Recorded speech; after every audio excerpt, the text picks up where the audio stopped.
cours numérique Mashindano, nous avons le cours de mathématiques grandeur. En mathématiques grandeur, la fois passée, nous étions en train de parler des mesures de capacité. Et aujourd'hui, nous n'allons plus parler des mesures de capacité, mais je vous invite à écouter bien cette historiette. Il y a une maman qui va au marché. Elle va au marché et elle veut acheter un sac de haricots.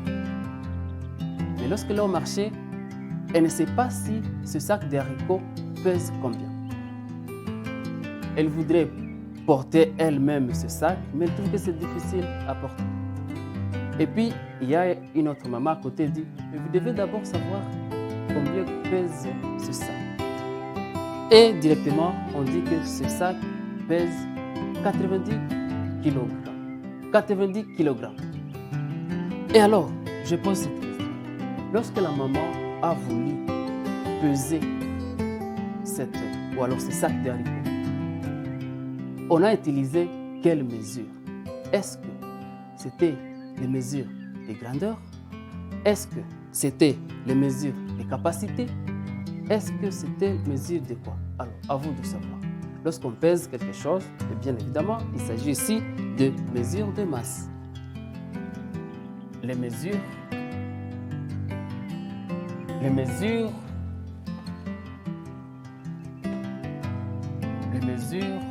masse. Lorsque nous parlons de mesures de masse, ici, il s'agit des mesures où il faut peser. Et quelle est l'unité principale des mesures de masse? L'unité principale des mesures de masse, vous allez retenir avec moi que c'est le kilogramme et le gramme. L'unité des mesures de masse sont 2 kilogrammes et le gramme. Alors, avant tout, nous sommes aussi appelés à savoir placer ces kilogrammes ici dans ce tableau.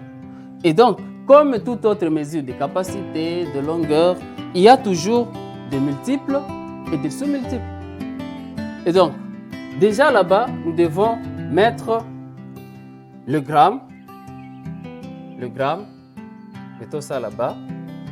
Le gramme, c'est symbolisé par le G ici, gramme.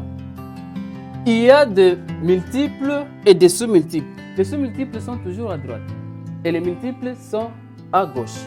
Alors, quels sont les sous-multiples du gramme? Les sous-multiples ici, nous avons le décigramme, nous avons les centigrammes et nous avons aussi les milligrammes. Quels sont? Alors ici, il faut dire que ce sont les sous-multiples. Sous-multiples. Et là, nous aurons le multiple. Les multiples du gramme. Nous avons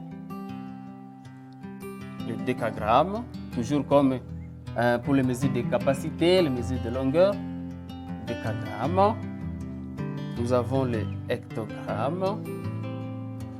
Enfin, ici, nous avons le kilogramme. À part les kilogrammes, nous aurons aussi ajouté 3 autres tableaux, colonnes, de ce que nous appelons les tonnes et encore plus grand que le kilogramme. Après les tonnes, nous aurons aussi ajouté le quintal. Quintal, c'est aussi plus grand que le kilogramme. Et après, avant d'arriver au kilogramme, nous allons aussi dire qu'il y a les dizaines de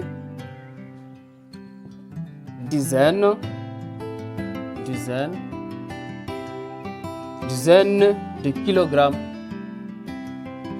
Et donc, ces 3 colonnes, nous aurons à les ajouter encore de l'autre côté. C'est-à-dire, kilogramme, après directement, nous allons aux dizaines de kilogrammes, le quintal et les tonnes. Voilà un peu comme notion ce que nous pouvons retenir de mesure de masse. Viendra ensuite les exercices qui y seront appliqués maintenant. 1 kg peut être égal à combien de décagrammes? 1 décagramme égale à combien de milligrammes? Et voilà. Pour le premier instant, retenons d'abord ces éléments, les sous-multiples et les multiples du kilogramme ou des grammes multiples. S'il y a les sous-multiples à droite et les multiples à gauche. Alors, à la maison, exercez-vous comme activité de tracer le tableau. Oui, après avoir tracé, mettez-y alors, placez le kilogramme, le décagramme, le centigramme, les milligrammes, ainsi de suite. Merci de nous avoir suivis. Cliquez sur le bouton exercice pour vous évaluer. Merci.